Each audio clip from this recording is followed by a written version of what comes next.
Halo, Assalamualaikum warahmatullahi wabarakatuh. Selamat pagi teman-teman semua, dan selamat pagi Ibu Nani. Yang saya hormati Ibu Nani Wijayanti selaku pengampu mata kuliah Kimia Organik, dan juga teman-teman semua yang saya sayangi. Ada kata pepatah yaitu tak kenal maka tak sayang. Meskipun dari kita sudah kenal satu sama lain, tentunya biar lebih mengakrabkan diri, izinkan saya untuk memperkenalkan diri lagi ya teman-teman. Baik, sebelumnya perkenalkan nama saya Candika Fatmana Diswari dengan NIM 43014210063 dari Rombel Pendidikan Kimia 2A. Nah, tujuan saya di sini yaitu ingin mengajak teman-teman untuk mendengarkan saya berbagi materi mengenai bab stereokimia. Nah, tentunya dari teman-teman mungkin terbesit pikiran, apa sih stereokimia ini? Aku kok belum pernah mendengarnya ya? Atau mungkin di materi ini aku masih terdapat beberapa bab yang belum aku ketahui. Oke, baik.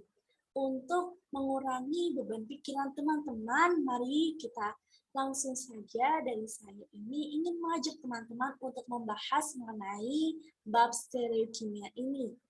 Meskipun di antara teman-teman terdapat beberapa yang belum mempelajari sama sekali ataupun terdapat dari teman-teman yang memahami bab stereokimia ini namun hanya di bagian beberapa subbabnya saja. Nah, tidak berlama-lama, untuk menyingkat waktu, kita langsung saja mempelajari tentang stereokimia ya teman-teman.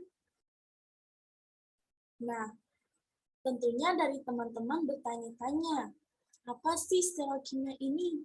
Apa yang akan kita pelajari di bab stereokimia ini?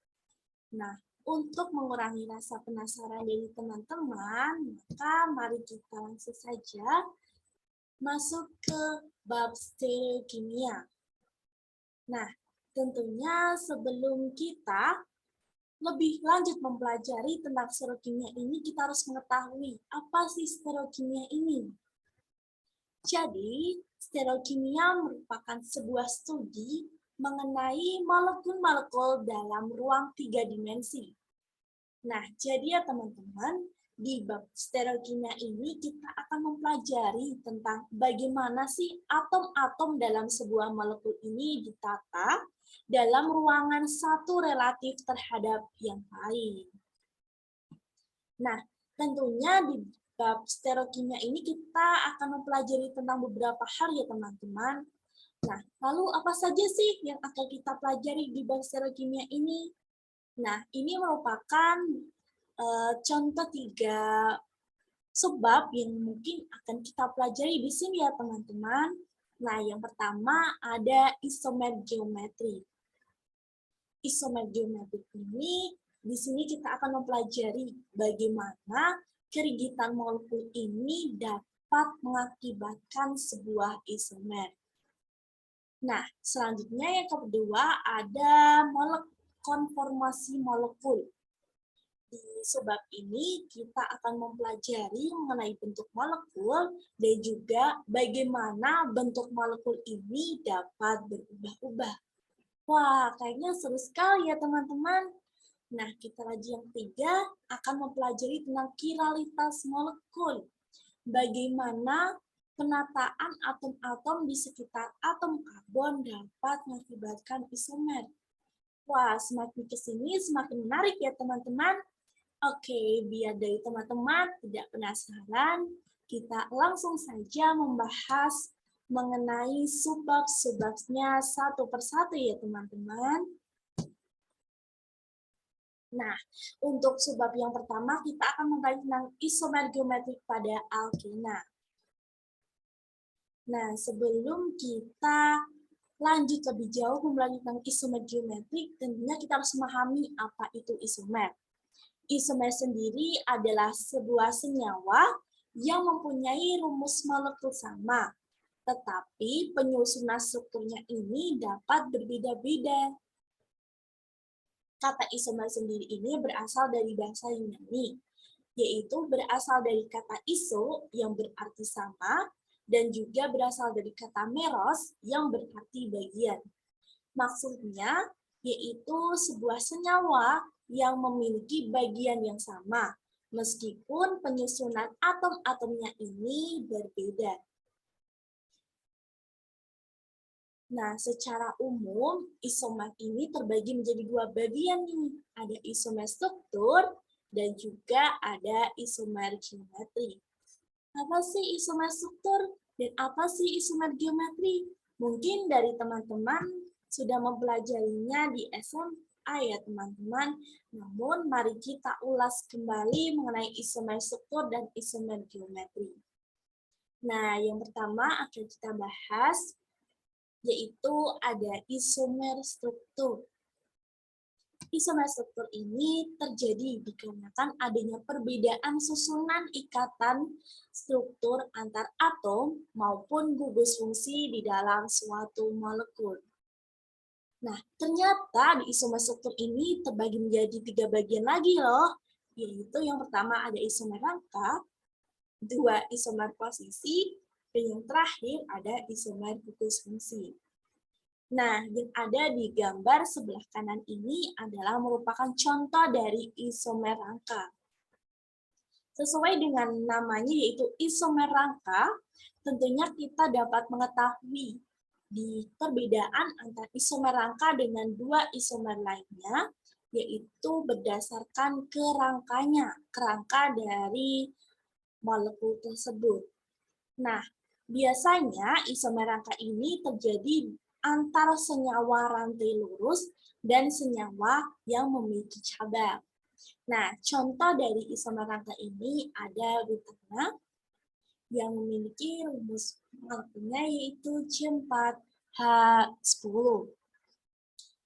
Nah, seperti pada gambar di samping ya teman-teman, butana ini ternyata bisa dibuat molekulnya berbeda-beda ya. Di sini meskipun tersusun dari atom karbon yang sama yaitu berjumlah 4, ternyata bisa menghasilkan bentuk struktur yang berbeda ya antara kanan dan kiri, di mana N-butana ini bentuk struktur molekulnya berbeda yaitu berupa rantai lurus. Sedangkan di sebelah kanannya ini berupa rantai yang memiliki cabang, yaitu cabangnya CH3 ya teman-teman. Nah, ini merupakan contoh dari isomer rangka. Nah, setelah itu kita akan lanjut mempelajari tentang isomer posisi. Nah, isomer posisi ini yang membedakannya adalah posisi dari gugus fungsinya. Seperti yang kita ketahui ya teman-teman, di sini gugus fungsinya yaitu ada CH2, di mana gugus fungsinya ini berada di nomor 1. Sedangkan di sebelah kanan ini gugus fungsinya berada di nomor 2 ya teman-teman. Jadi yang membedakannya itu ada di gugus fungsinya di antara kedua struktur molekul ini, meskipun berasal dari satu senyawa yang sama, yaitu butena. Nah, ini merupakan contoh dari isomer posisi. Selanjutnya ada isomer gugus fungsi. Nah, di isomer gugus fungsi ini merupakan senyawa yang mempunyai rumus molekul sama, tetapi atom-atomnya ini terhubung dengan cara lain, sehingga membentuk gugus fungsinya yang berbeda. Nah, seperti yang kita lihat pada gambar ini ya teman-teman, ini memiliki rumus molekul yang sama yaitu C3H4. Nah, namun ternyata strukturnya itu bisa dibuat berbeda, di mana ini memiliki gugus fungsi CH3, sedangkan yang bawah memiliki gugus fungsi CH2. Jadi yang membedakannya itu gugus fungsinya ya teman-teman, menghasilkan gugus fungsi yang berbeda.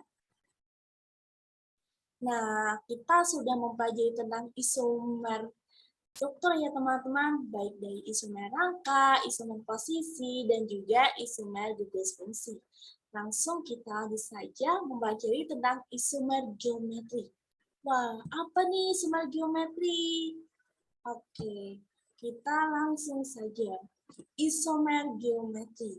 Isomer geometri adalah sebuah isomer yang disebabkan oleh keterbatasan rotasi bebas pada suatu ikatan di dalam molekul. Berbeda dengan isomer struktur, isomer ini hanya terjadi pada senyawa yang memiliki ikatan yang kaku dengan dua sisi berlainan dan biasanya terjadi pada senyawa alkena. Jadi senyawa yang akan membentuk sebuah isomer geometri ini biasanya terjadi pada senyawa alkena atau senyawa rangkap dua ya teman-teman. Nah, di sini disebutkan bahwa syarat suatu senyawa akan memiliki isomer geometri adalah tiap atom karbonnya ini berikatan pi. Yang berikatan pi atau berikatan rangkap ini harus mengikat gugus-gugus yang berlainan. Jadi syaratnya itu harus memiliki ikatan rangkap dan juga ikatan rangkapnya ini harus mengikat gugus-gugus yang berlainan ya teman-teman. Oke. Nah, di isomer geometri ini terdapat apa saja ya? Tadi kan di isomer struktur terbagi menjadi 3. Lalu di isomer geometri ini terbagi lagi atau bagaimana ya? Oke, kita langsung saja ya. Nah, di isomer geometri ini terbagi lagi menjadi 2 bagian, yaitu isomer geometri cis dan isomer geometri dengan sistem trans. Nah, isomer sistem cis dan trans ini ada cara yang paling umum digunakan untuk menunjukkan konfigurasi alkena. Nah, kita bahas yang pertama dulu ya teman-teman mengenai isomer geometri sistem cis. Isomer sistem cis di sini berarti bahwa atom atau gugus atom sejenis ini terletak pada bidang yang sama. Jadi pada isomer geometri sistem cis ini gugus atom yang sejenis tadi itu berada pada bidang yang sama. Jadi sesisi ya teman-teman. Nah, untuk yang bagian kedua, yaitu ada isomer geometri sistem trans, yaitu isomer geometri yang atom atau gugus atom sejenisnya itu terletak pada bidang yang berseberangan. Jadi arahnya itu berlawanan ya teman-teman, berbeda dengan isomer sistem cis tadi yang letaknya sesisi. Nah, kemudian bagaimana sih contoh dari isomer geometri sistem cis dan trans ini? Nah, untuk contohnya bisa kita lihat pada gambar ya teman-teman. Nah, di sini terdapat contoh. Nah, di sini ada atom karbon C rangkap yang mengikat gugus atom yang berbeda ya. Di sini ada CH3 dan juga ada H. Nah, yang pertama ini CH3-nya gugus atom yang sejenis ini kan CH3, terus ada H sama H. Nah, ternyata di gambar sebelah kiri ini CH3-nya letaknya itu sesisi dan tidak berlawanan. Nah, seperti yang sudah saya sampaikan tadi, bahwa isomer yang gugus atomnya sejenisnya tadi itu letaknya sesisi atau searah dan tidak berlawanan, maka termasuk ke dalam isomer sistem cis. Nah, dapat diketahui bahwa ini merupakan sistem cis. Nah, kemudian di sebelah kanan, kita lihat di sini terdapat gugus atom yaitu CH3 dan H sama seperti sebelah kiri ya teman-teman. Nah, tapi ternyata letak CH3 dan H sebagai atom sejenisnya ini tadi berlawanan antara H1 dengan H lainnya itu letaknya berlawanan. Begitu pula dengan CH3. Yang satu dengan CH3 yang dua letaknya itu berlawanan. Sesuai teori yang sudah saya sampaikan tadi, berarti isomer ini termasuk ke dalam isomer trans, sehingga penamaannya nanti diawali dengan trans ya teman-teman. Oke, baik. Sekarang kita lanjut ke materi selanjutnya ya teman-teman. Nah, di materi selanjutnya ini juga tidak kalah menarik loh dari materi yang awal. Yaitu di sini kita akan mempelajari tentang sistem tata nama E dan Z. Nah, sistem tata nama E dan Z ini kurang lebih hampir sama dengan isomer geometrik tadi. Namun terdapat perbedaan tentunya ya teman-teman. Lalu apa sih yang membedakan antara sistem tata nama E dan Z dan dengan sistem cis dan trans? Nah, sebelumnya kita akan melihat kedua gambar di atas dengan sebuah gambar di bawah ini ya teman-teman. Nah, gambar atas ini gugus atomnya itu sejenis ya teman-teman, CH3 dengan CH3, H dengan H. Sebelah kanan juga CH3 sesisi dengan CH3, H juga sesisi dengan H.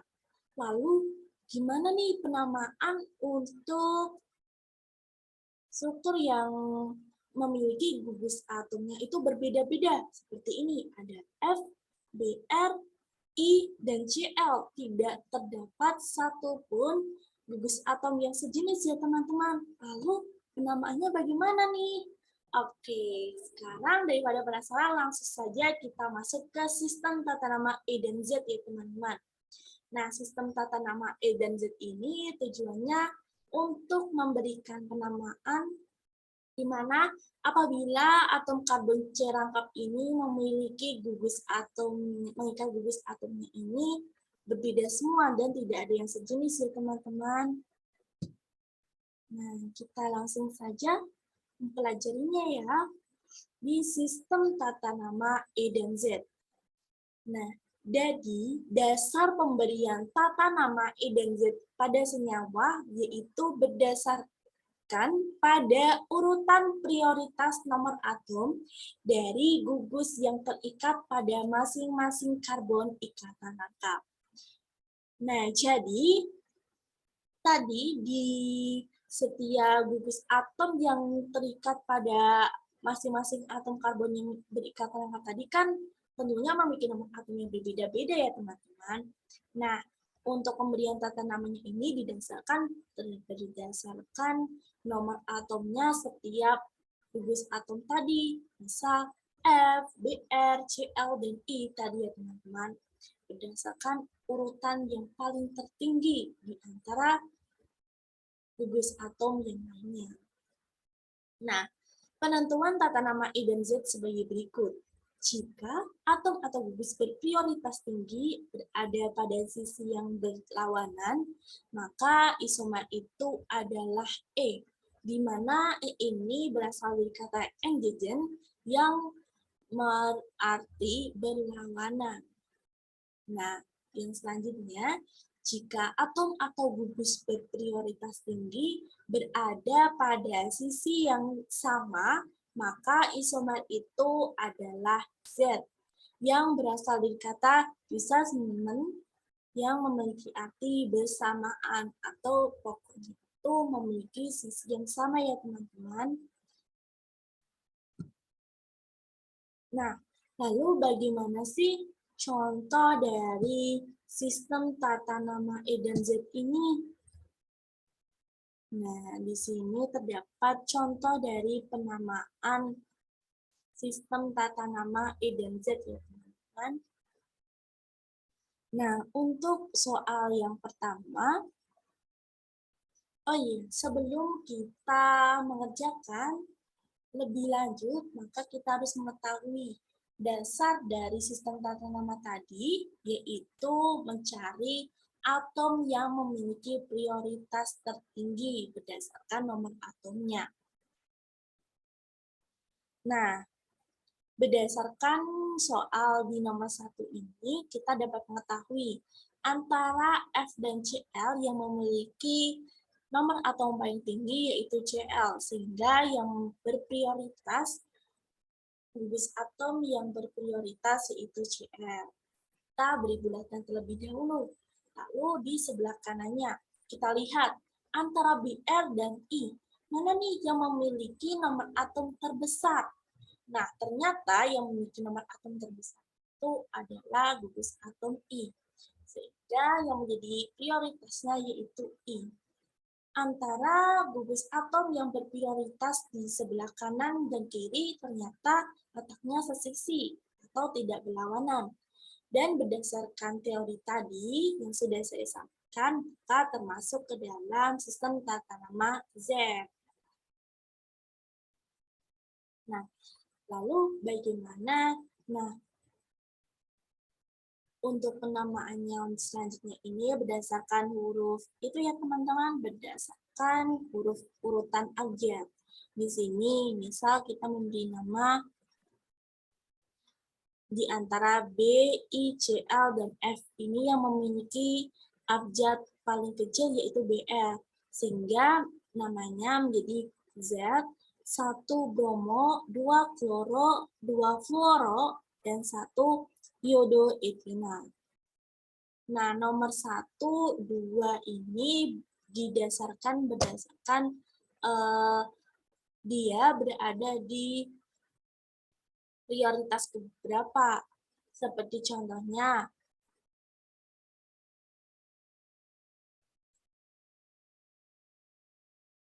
seperti ini ya teman-teman, seperti pada gambar ini. Kemudian untuk di soal nomor 2. Nah, kita lihat seperti tadi ya teman-teman.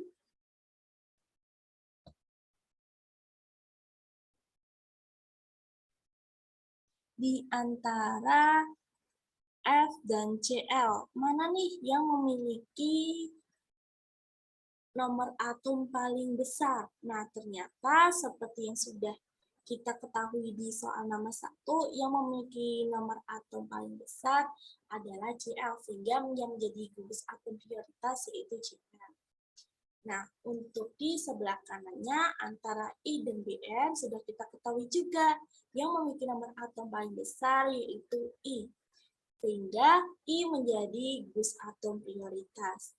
Nah, ternyata letak gugus atom prioritas bagian kanan dan juga bagian kiri di nomor 2 ini berseberangan, bukan sesisi dan searah, namun berlawanan arah.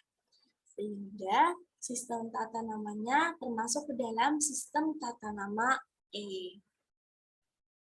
Begitu ya teman-teman, merupakan contoh sistem tata nama E dan Z.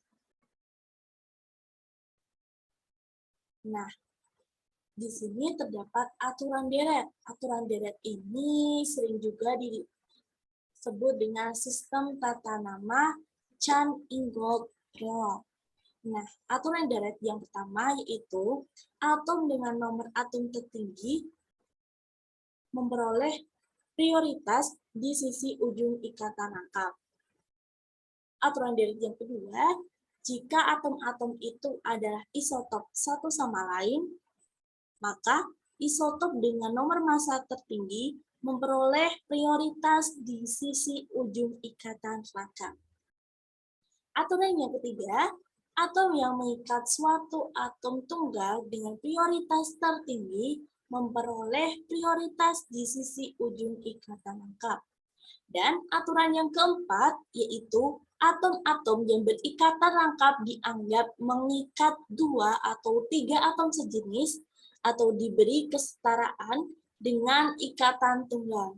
Nah, dengan kata lain, atom-atom yang berikatan rangkap didua kalikan atau ditiga kalikan ya teman-teman. Nah, itu merupakan sistem tata nama Chan-Ingold-Rayleigh atau juga disebut sebagai aturan deret. Nah, sekarang kita masuk ke bab yang selanjutnya itu isomer geometrik dalam senyawa siklik. Nah, di sebab ini kita akan mempelajari tentang isomer geometrik yang terjadi di dalam senyawa siklik. Nah, isomer ini terjadi pada atom-atom yang tergabung dalam suatu cincin atau siklik dan tidak bebas berotasi mengelilingi ikatan-ikatan sigma dari cincin-cincin itu. Nah, adanya gaya van der Waals dapat menghalangi terjadinya rotasi nih ternyata, kecuali cincin atau sikliknya ini terdiri dari 10 atom karbon atau lebih. Jadi, jika cincin atau sikliknya ini terdiri kurang dari 10 atau atom karbon lebih, maka gaya van der Waals ini akan menghalangi terjadinya rotasi ya teman-teman. Begitu juga sebaliknya. Nah, untuk saat ini, diandalkan atom-atom karbon suatu struktur lingkar atau siklik seperti sikloheksana untuk membentuk bidang datar. Nah, tepi cincin yang menghadap pembaca dibuat tebal. Sebaliknya, yang berlawanan dengan pembaca dibuat tidak tebal atau biasa. Seperti pada gambar di sini ya teman-teman. Di sini untuk garis yang biasa atau tidak tebal ini memiliki arti berlawanan atau menjauh dari pembaca ya teman-teman. Sedangkan untuk garis di bawah ini yang garis tebal maka memiliki arti mendekati atau menghadap pembaca. Jadi yang tebal itu berarti mendekati pembaca, sedangkan yang tidak tebal atau garisnya itu biasa berarti menjauhi pembaca. Kita lanjut, teman-teman. Nah, di tiap atom karbon di dalam cincin sikloheksana ini terikat pada atom-atom karbon dan juga 2 atom tetangganya. Nah, ikatan dinyatakan oleh garis-garis vertikal. Jadi, ikatan yang terjadi antara atom karbon dengan H ini dinyatakan oleh garis vertikal. Gugus-gugus yang terikat pada ujung tas dikatakan berada di atas bidang cincin. Sebaliknya, gugus-gugus yang terikat pada ujung bawah dikatakan berada di bawah bidang cincin. Nah, seperti terlihat pada gambar ya teman-teman, untuk CH3 ini letaknya tadi kan berada di ujung atas. Nah, makanya gugus CH3 ini dikatakan berada di atas bidang cincin. Nah, sebaliknya dengan atom OH ini letaknya kan berada di ujung bawah, sehingga dikatakan berada di bawah bidang cincin. Jadi apabila letaknya di atas ujung tas, maka berada di atas bidang. Sebaliknya, jika letaknya di bawah ujung bawah, maka berada di bawah bidang ya teman-teman. Nah, kita lanjut ke ini ya teman-teman. Nah, ternyata ada cara lain loh dalam menunjukkan gugus yang terikat pada cincin tadi. Kalau tadi kan yang berada di atas itu yang terletak di ujung tas. Sedangkan yang berada di bawah itu yang berada di ujung bawah. Nah, di sini juga terdapat cara lainnya, yaitu apabila terdapat garis baji atau garis yang patah-patah, berarti menunjukkan bahwa ikatannya itu terjadi, gugusnya itu berada di bawah bidang cincin. Nah, garis baji ini seperti ini ya teman-teman. Jadi garisnya itu terpotong-potong, tidak tebal. Terdapat garis yang putus-putus, begitu. Nah, sedangkan untuk garis yang tebal ini, yaitu di CH3 ini ya teman-teman, menunjukkan bahwa gugusnya ini berada di bagian atas bidang cincin. Jadi, untuk garis bagi atau garis yang patah-patah, maka menunjukkan gugusnya berada di bawah bidang, sedangkan garis yang tebal menunjukkan bahwa gugusnya itu berada di atas bidang cincin. Jadi CH3 berada di atas bidang cincin, sedangkan OH berada di bawah bidang cincin. Begitu juga dengan CH3 yang berada di atas, ya teman-teman, berada di atas bidang.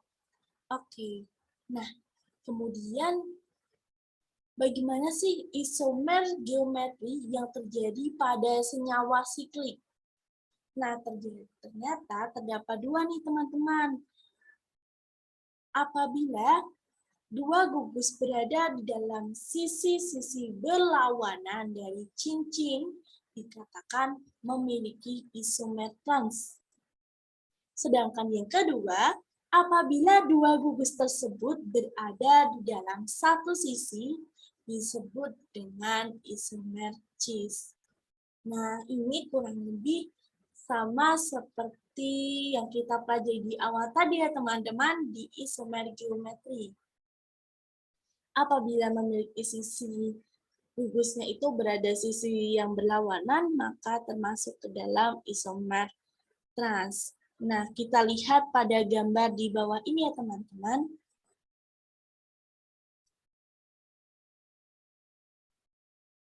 Ternyata gugus H ini letaknya antara satu dengan yang lainnya ini berlawanan ya teman-teman, menyeberangi, tidak sesisi.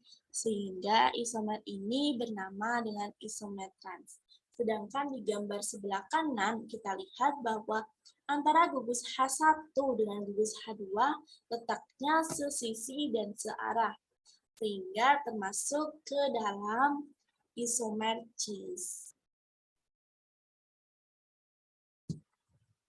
Jadi intinya apabila letaknya itu gugusnya itu berada dalam sisi berlawanan termasuk ke isomer trans, sedangkan letaknya satu sisi disebut dengan isomer cis. Begitu ya teman-teman.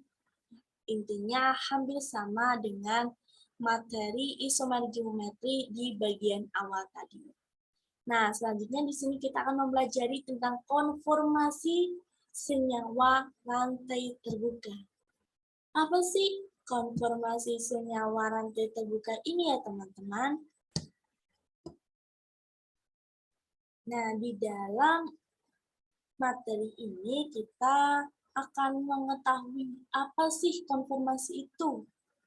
Nah, konformasi merupakan sebuah penataan molekul dalam ruang 3 dimensi secara berlainan. Nah, di sini terdapat 3 rumus yang dapat digunakan untuk mengemukakan konformasi, yaitu yang pertama ada rumus dimensional, kemudian yang kedua rumus bola dan pasak, yang ketiga adalah proyeksi Newman.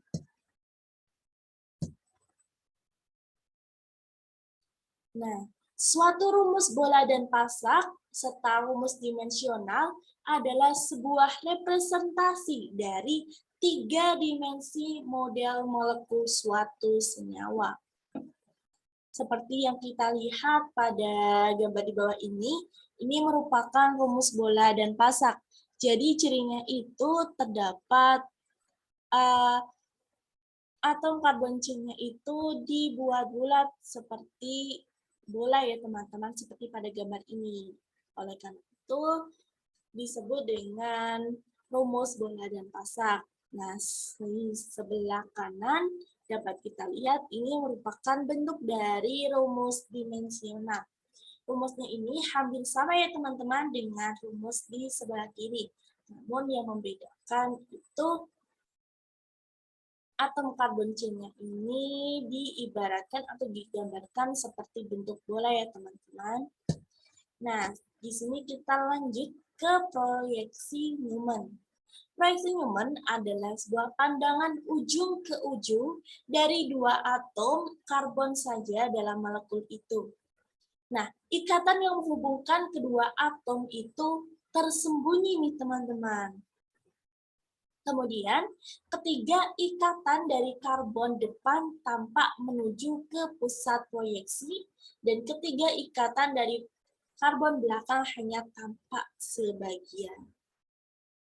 Proyeksi Newman dapat digambar untuk molekul dengan dua atom karbon atau lebih. Nah, di gambar sebelah kiri ini merupakan ikatan-ikatan yang tampak di depan. Sedangkan ini yang di bagian tengah merupakan ikatan-ikatan karbon yang tampak dari belakang. Nah, ini merupakan bentuk dari proyeksi Newman-nya apabila kedua ikatan yang tampak depan dan belakang ini digabung menjadi satu ya teman-teman. Oke, selanjutnya di sini adanya rotasi yang mengelilingi ikatan sigma membuat suatu molekul ini ternyata dapat memiliki konformasi berapa saja yang banyak sekali ya teman-teman. Nah, konformasi yang banyak ini atau konformasi yang berbeda-beda ini sering disebut dengan konformer atau isomer dari konformasi. Karena konformer ini dapat dengan mudah diubah menjadi bentuk satu dengan bentuk yang lainnya, biasanya mereka tidak dapat diisolasi satu dari yang lain. Nah, konformer atau isomer konformasi ini dibagi menjadi dua, yaitu yang pertama ada konformer goyang, dan yang kedua ada konformer eklipse. Konformer goyang adalah atom-atom hidrogen atau gugus-gugus yang terpisah sejauh mungkin satu dari yang lain. Jadi atom-atom hidrogen atau gugus yang lain itu terpisahnya itu antara satu dan yang lain jauh ya teman-teman, sedang seperti pada gambar di bawah ini. Sangat jauh ya teman-teman jarak antara atom hidrogen satu dengan atom hidrogen yang lainnya. Berbeda dengan konformer eclipse, di mana konformer eclipse ini adalah atom-atom hidrogen yang dapat saling menutup atau sedapat mungkin berdekatan antara satu atom hidrogen dengan satu atom hidrogen yang lainnya. Nah, bisa kita lihat pada gambar yang berada di bawah ini ya teman-teman. Nih, antara atom hidrogen satu dengan yang lainnya ini terlihat bisa saling menutup dan sangat berdekatan sekali ya teman-teman, berbeda dengan atom H ini yang jaraknya ini bisa mencapai 60 derajat. Oke, kita lanjut. Nah, di dalam butana ini ternyata dapat memiliki konformasi eklips dan goyang. Hal ini dikarenakan dalam butana ini terdapat dua gugus metil yang relatif besar dan terikat pada dua karbon pusat. Nah, di dalam konformasi atau konformer yang terjadi di butana ini juga bisa menghasilkan konformasi goyang yang berbeda nih teman-teman. Dikarenakan adanya gugus metil tadi. Nah, konformasi goyang apa saja nih yang terjadi di butana? Nah, konformasi goyangnya ini, konformasi goyang dalam gugus metil terpisah sejauh mungkin disebut dengan konformer anti. Jadi apabila konformer goyangnya dalam gugus metil ini terpisahnya jauh, maka disebut dengan konformer anti. Sebaliknya, apabila konformasi goyang di mana gugus-gugus lebih berdekatan disebut dengan konformer gauge. Nah, ini bisa kita lihat di gambar di bawah ini ya teman-teman.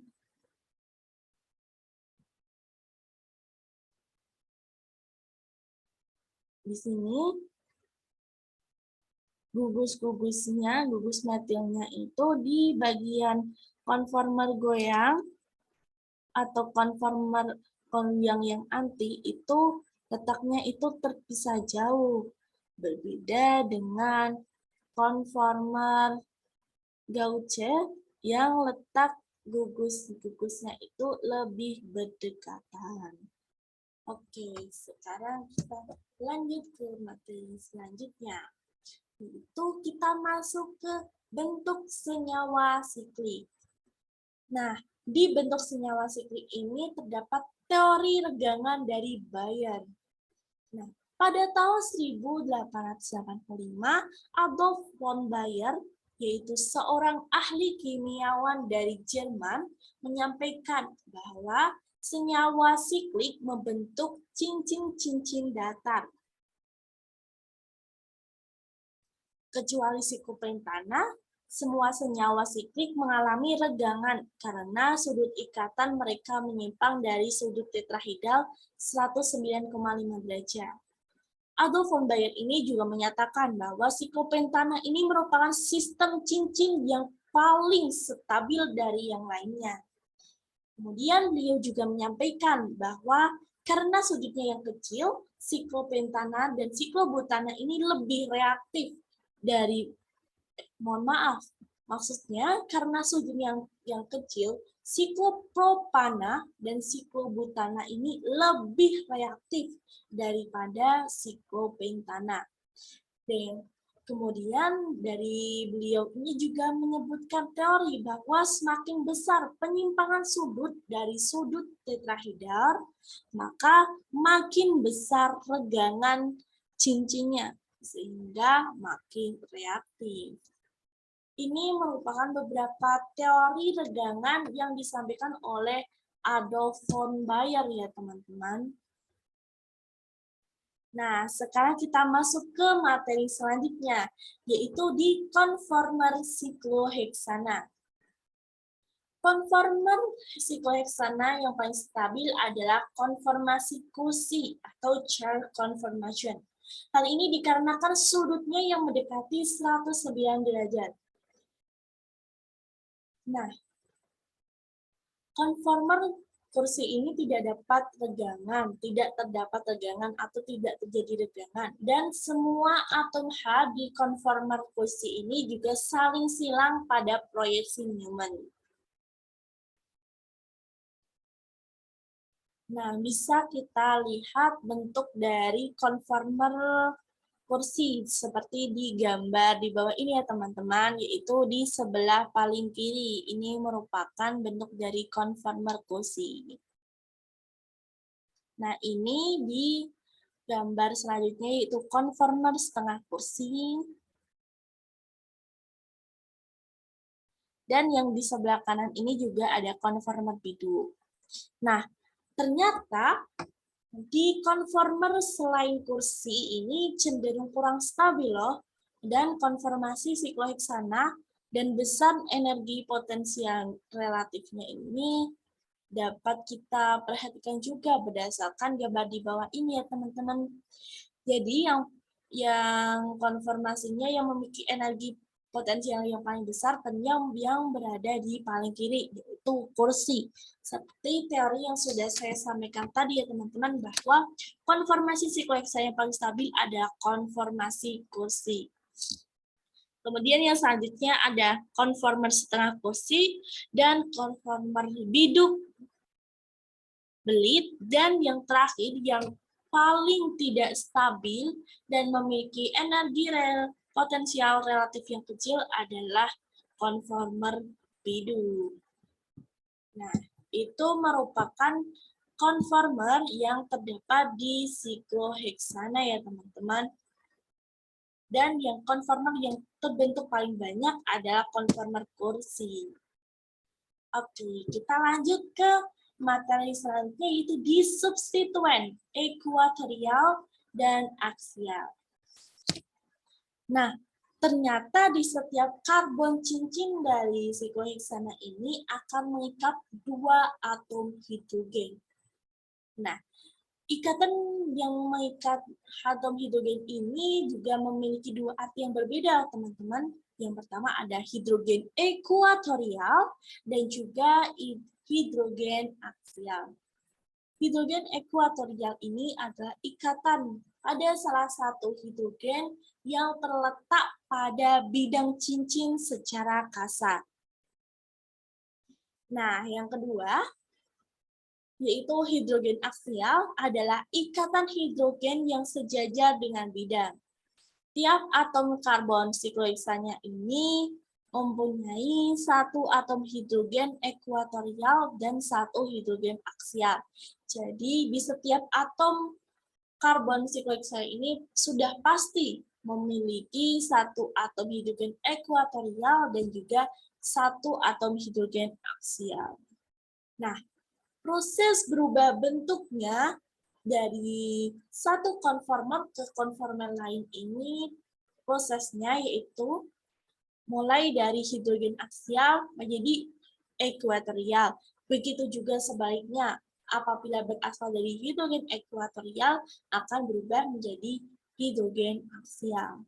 Nah, ini merupakan contoh gambar dari hidrogen ekuatorial ya teman-teman, di mana tadi ikatan pada salah satu hidrogennya itu terletak pada bidang cincin yang kasar.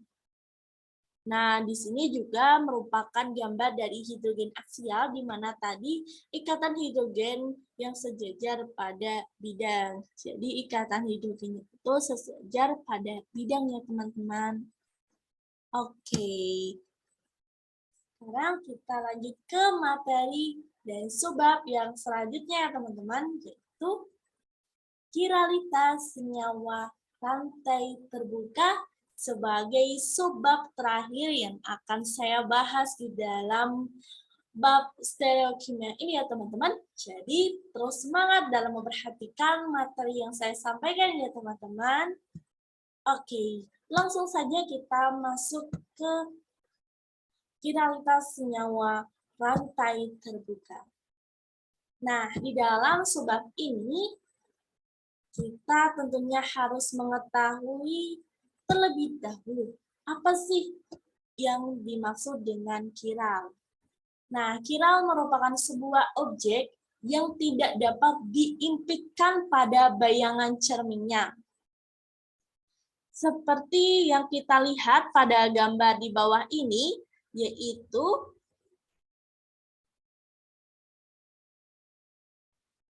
tangan kita saat ditempelkan di cermin, ini tidak dapat menghasilkan hasil cerminan yang sama.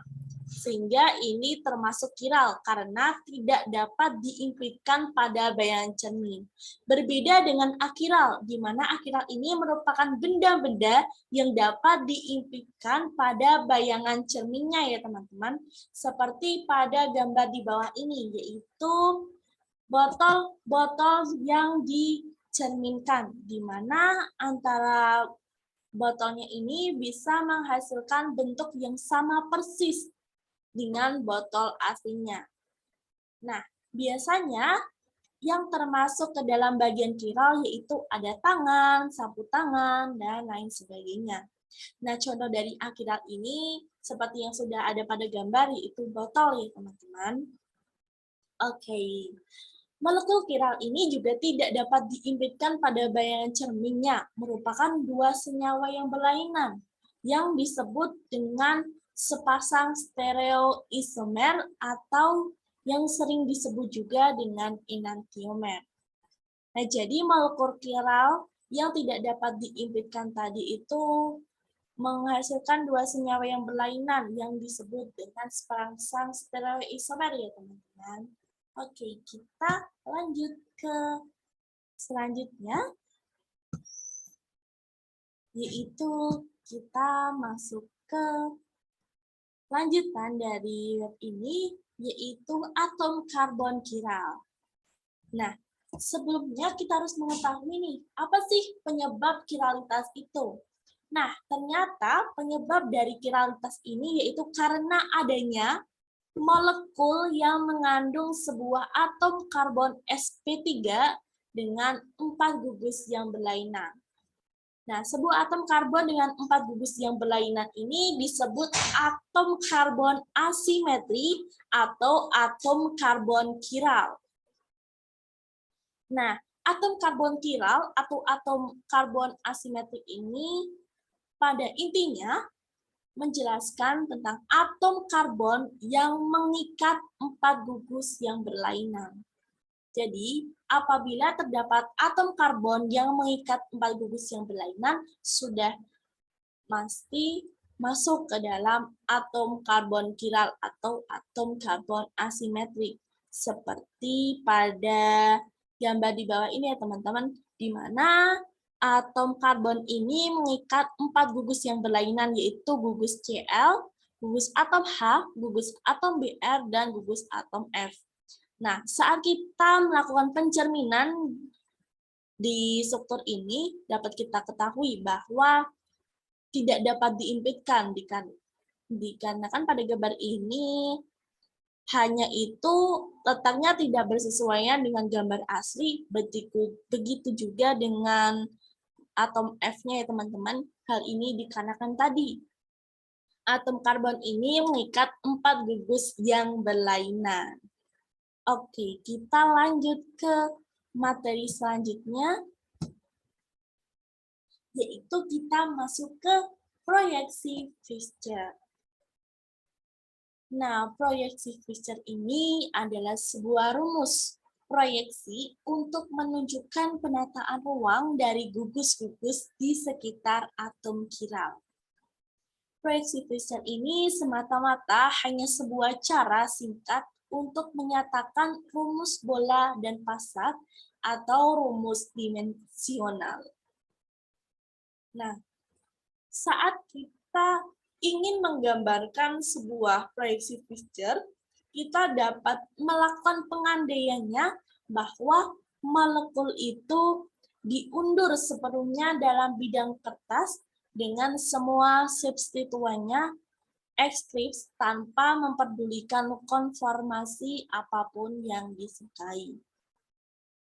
Nah, untuk contoh dari proyeksi Fischer dapat kita lihat pada gambar di bawah ini ya teman-teman. Nah, gambar di sini merupakan contoh dari penggambaran proyeksi Fischer, di mana proyeksi Fischer ini tadi juga sebagai cara singkat untuk menyatakan rumus bola dan pasat atau menyatakan rumus dimensional ya teman-teman. Oke, sekarang kita lanjut ke materi selanjutnya. Nah, di sini materi selanjutnya masih lanjut membahas tentang proyeksi Fischer ya teman-teman. Di mana proyeksi Fischer ini dapat diputar 180 derajat dalam bidang kertas. Tetapi proyeksi ini tidak boleh dijungkir balikan atau dibalikan atau diputarkan dengan sebarang sudut lain. Jadi, proyeksi Fischer ini hanya dapat diputar dalam 180 derajat dalam bidang kertas saja, teman-teman. Tidak boleh atau tidak bisa diputar dengan sembarang sudut. Hal ini dikarenakan apabila kita melakukan pemutaran proyeksi Fischer ini dengan sembarang sudut dapat menyebabkan rumusnya itu akan menjadi terhapus, yang nantinya dapat menyebabkan proyeksi Fischer ini menghasilkan struktur yang salah ya teman-teman. Jadi, saat kita ingin melakukan pemutaran pada proyeksi Fischer ini, kita hanya bisa melakukan pemutarannya pada sudut 180 derajat. Seperti pada gambar di bawah ini ya teman-teman, rotasinya itu hanya bisa dilakukan pada sudut 180 derajat. Nah, bisa kita lihat di sini itu strukturnya itu tetap dan tidak merubah namanya ya teman-teman. Bentuknya itu sama dengan struktur kiri. Nah, berbeda halnya ketika kita melakukan pemutaran dengan sudut 90 derajat, di mana bentuk yang dihasilkan ini berbeda dan tak sama dengan sudut di sebelah kanan. Dalam proyeksi Fischer ini juga terdapat keterbatasan, seperti contohnya saat kita itu disarankan untuk mengubah proyeksi Fischer ke rumus dimensional atau bola dan pasak bila kita akan melakukan manipulasi ruang di dalam proyeksi Fischer ini ya teman-teman. Jadi dalam melakukan proyeksi Fischer ini kita tidak bisa melakukannya dengan sembarangan.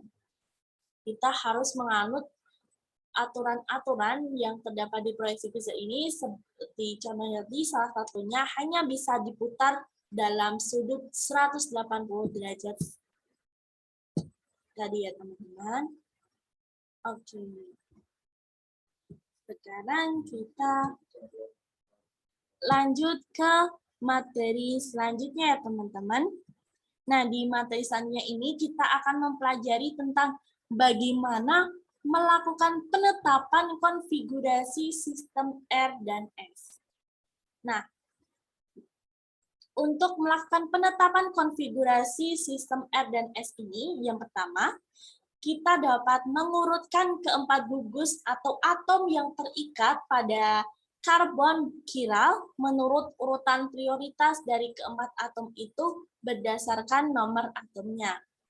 Nah, urutan prioritas ini seperti yang kita sudah pelajari sebelumnya, di mana BR memiliki prioritas lebih besar daripada CL, CL memiliki urutan prioritas paling besar daripada C, dan C memiliki urutan prioritas paling besar daripada H.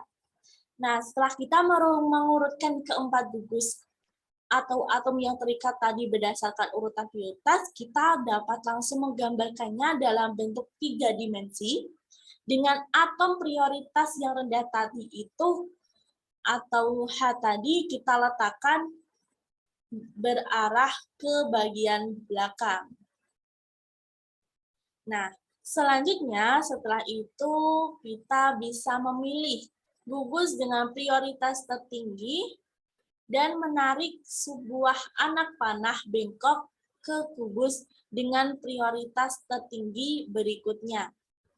Setelah langkah yang ketiga kita lakukan, kita dapat melakukan langkah terakhir, yaitu memberikan tanda R dan S, di mana jika panahnya searah dengan jarum jam, maka konfigurasi itu termasuk ke dalam konfigurasi R, dan jika arah anak panahnya itu berlawanan dengan jarum jam, konfigurasi itu termasuk ke dalam konfigurasi S ya teman-teman, di mana S itu memiliki arti atau berasal dari kata dari bahasa Latin yaitu sinister yang berarti kiri, dan juga R yang tadi itu berasal dari bahasa Latin yang memiliki arti kanan. Oke, kita lanjut ya teman-teman.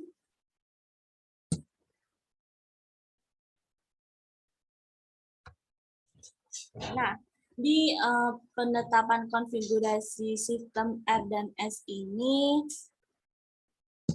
kita dapat melihatnya berdasarkan contoh di gambar ini ya teman-teman. Di sini terdapat sebuah soal, yaitu adanya dari kita itu disuruh untuk menentukan struktur dari R-2 butanol. Nah, hal pertama yang kita lakukan yaitu kita harus menuliskan rumus senyawa tanpa memperhatikan konfigurasi karbon kiral. Nah, bentuk dari rumus senyawanya ini seperti ini ya teman-teman, seperti gambar di sini. Nah, setelah itu kita dapat mengurutkan gugus atom prioritas di sekeliling karbon kiral.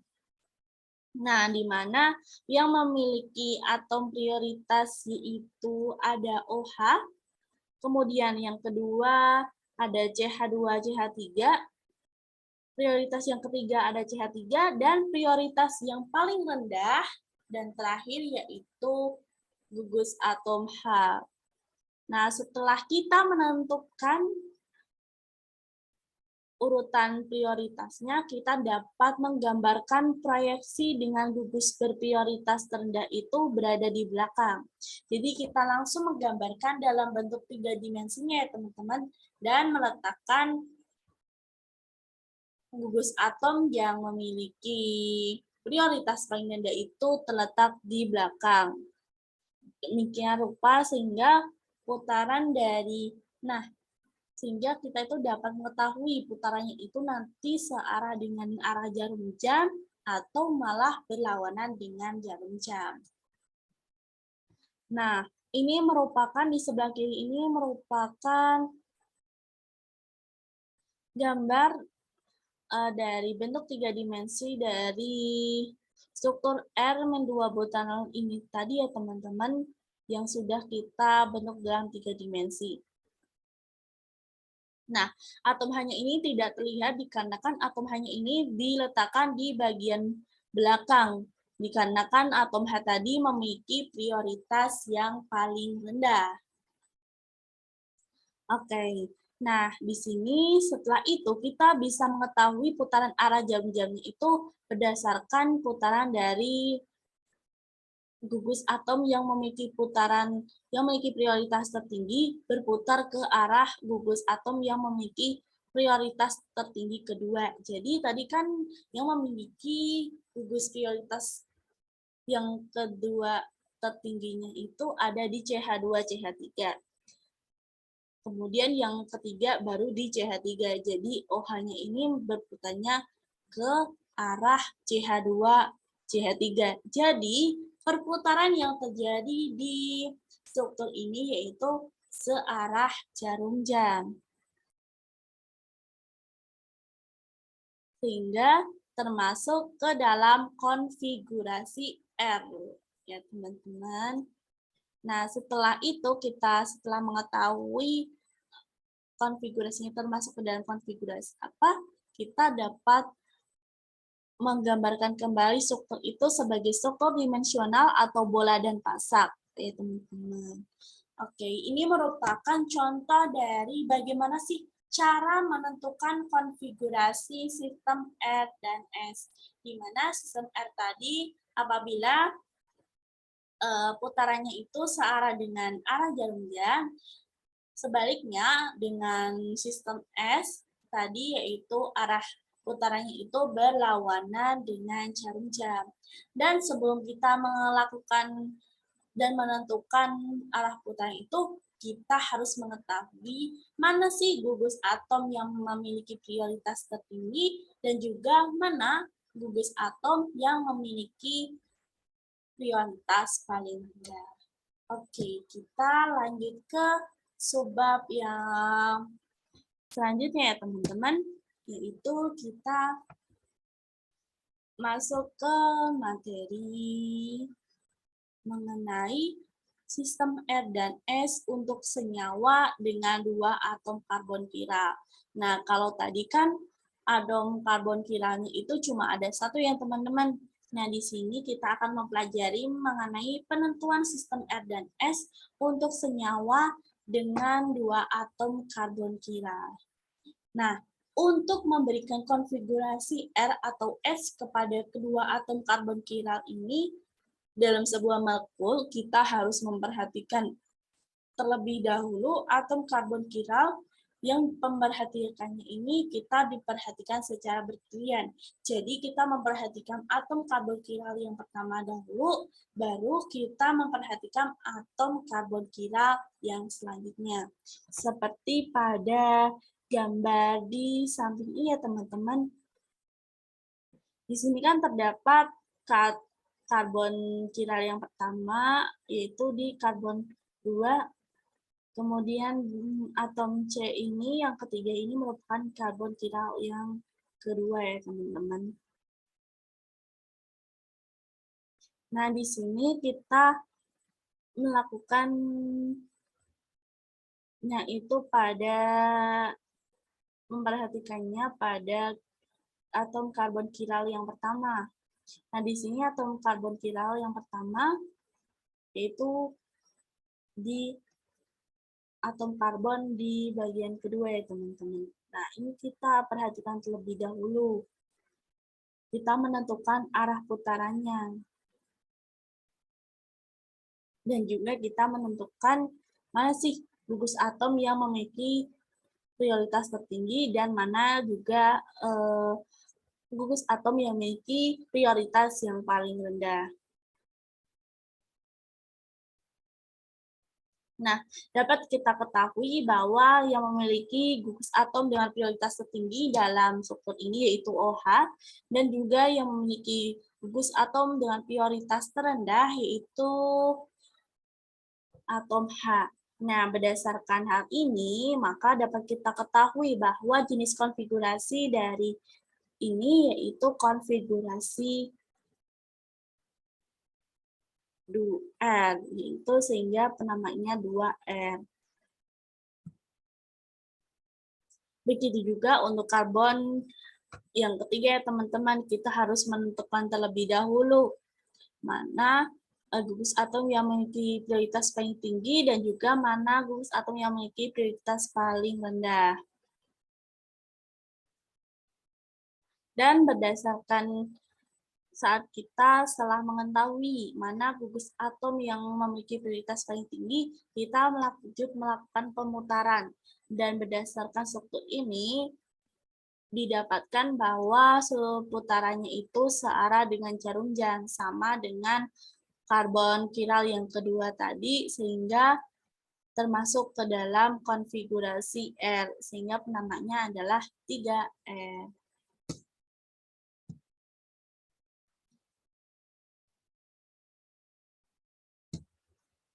Nah, ini merupakan sistem R dan S untuk senyawa dengan 2 atom karbon kiral ya teman-teman. Untuk penamaannya itu hampir sama dengan sistem R dan S dengan 1 atom karbon kiral saja ya teman-teman. Namun kita tadi harus memperhatikan apabila di atom karbon kiral yang memiliki 2 atom karbon kiral itu kita harus memperhatikan satu persatu atom karbon kiralnya. Jadi kita perhatikannya secara bergilir. Apabila atom karbon kiral satu sudah kita perhatikan dan kita sudah menentukan arah putarannya, maka kita baru lanjut ke atom karbon kiral yang kedua. Oke, kita sekarang masuk ke materi yang terakhir yang akan saya sampaikan pada kesempatan kali ini ya teman-teman. Oke, mari kita perhatikan ya teman-teman. Nah, di sini ada senyawa meso. Apa sih senyawa meso ini? Oke, senyawa meso adalah sebuah senyawa yang mengandung atom karbon kiral di mana jika suatu steril isomer atau senyawa yang memiliki meso merupakan atom karbon yang tidak bersifat kiral. Ini terdapat tipe ya teman-teman, itu bukan viral tapi kiral. Oke. Nah, senyawa meso ini bayangan cerminnya juga dapat diimpikan. Sesuai pada gambar di bawah ini teman-teman.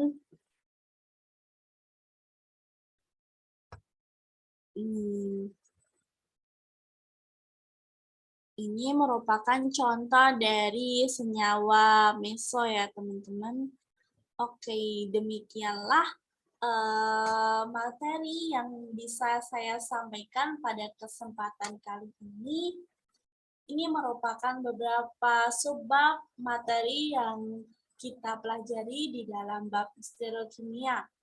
Dan dari teman-teman mungkin juga banyak yang baru mempelajari bab materi stereokimia ini di pertemuan kali ini ya teman-teman. Namun ini juga tidak menutup kemungkinan untuk teman-teman bisa memahaminya dengan baik dan juga mempelajari secara lebih lanjut agar kita lebih menguasai dan lebih cakap lagi dalam bab stereokimia ini ya teman-teman. Terima kasih kepada teman-teman semua dan Ibu Nanik yang sudah memperhatikan saya dalam menyampaikan materi mengenai stereokimia. Mungkin dari saya banyak kesalahan dalam pengucapan yang baik dan perilaku baik yang saya sengaja maupun tidak saya sengaja, saya mohon maaf. Selain itu, saya juga mohon maaf apabila dalam penyampaian materi tadi dari saya masih banyak sekali kekeliruan dan juga masih terdapat beberapa yang belum jelas, dari saya mohon maaf. Karena dari saya banyak kekurangannya dan kesempurnaan itu hanya milik Tuhan Yang Maha Kuasa. Oke, mungkin dari saya cukup sekian. Semoga materi yang saya sampaikan tadi bermanfaat dan dapat diterima oleh teman-teman dengan baik dan jelas dan dapat diresapi sehingga dari teman-teman bisa lebih paham lagi mengenai bab stereokimia. Sekian dari saya. Terima kasih dan wassalamualaikum warahmatullahi wabarakatuh.